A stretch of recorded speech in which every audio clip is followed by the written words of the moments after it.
جب کبھی کسی سے تکلیف پہنچے تو کیا طرز عمل اختیار کرنا چاہیے؟ وَيَدْرَؤُونَ بِالْحَسَنَةِ السَّيِّئَةَ، اور جو بھلائی سے برائی کو ہٹاتے ہیں، بھلائی سے برائی کو ہٹاتے ہیں۔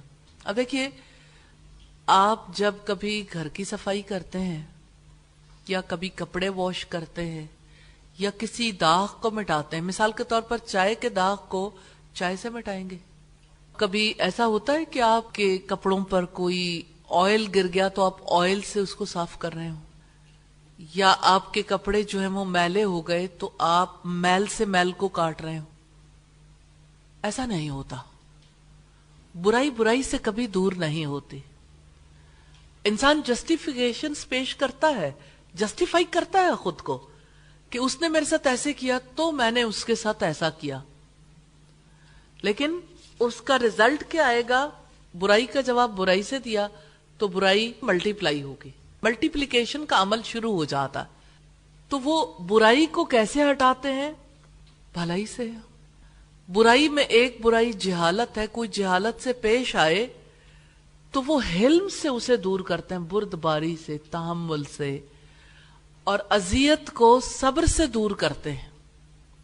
جسٹ امیجن، کسی کو تکلیف پہنچی ہے اور اس تکلیف کے موقع پہ اچانک کسی کے ہاتھ پہ آئل گر گیا، کسی سے گرا ہے، اچانک ہاتھ کے اوپر یا باڈی پہ کوئی ایسی چیز گر گئی جس کی وجہ سے سکن پھول گئی ہے، سخت اذیت ہے، تو مومن سے کیسا طرز عمل اختیار کرنا چاہیے؟ ہر اذیت کو صبر سے دور کرے تو اس کا مطلب ہے اس نے بھلائی سے برائی کو دور کر دیا۔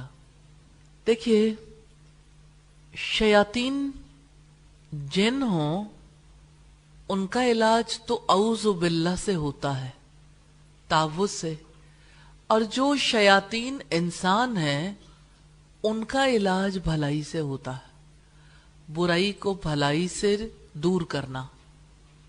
اس بات کی سمجھ بہت زندگی گزارنے کے بعد، تجربات کے بعد آتی۔ جب کبھی کسی سے تکلیف پہنچے تو کیا طرز عمل اختیار کرنا چاہیے؟ صحابہ کرام جب یہ سنتے کہ فلاں نے غیبت کی ہے، برا بھلا کہا پیٹھ پیچھے، تو اس کو کچھ بھجوا دیتے تھے، تحفہ۔ وہ تحفہ دل کے اندر سے اس گندگی کو دور کرنے میں ہیلپ کرتا ہے۔ وَيَدْرَؤُونَ بِالْحَسَنَةِ السَّيِّئَةَ، اور جو بھلائی سے برائی کو ہٹاتے ہیں، یعنی جو کوئی زبان سے بری بات کہتا ہے یا عملی طور پر برا سلوک کرتا ہے، وہ ان کے ساتھ برا سلوک نہیں کرتے، اس کے برعکس حسن سلوک سے پیش آتے ہیں۔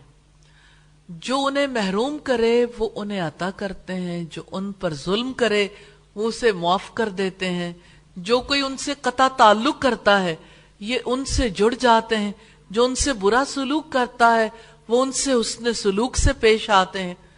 جب برا سلوک کرنے والوں کے ساتھ ان کے حسن سلوک کی ایسی کیفیت ہے تو اس شخص کے ساتھ ان کے حسن سلوک کی کیا کیفیت ہوگی جس نے ان کے ساتھ کبھی برا کیا ہی نہیں۔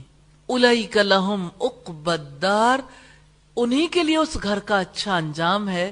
ایسے جلیل القدر اوصاف رکھنے والوں کے لیے آخرت کے گھر میں اچھا انجام ہے، یعنی آگ کے بدلے میں جنت ہے، یعنی آگ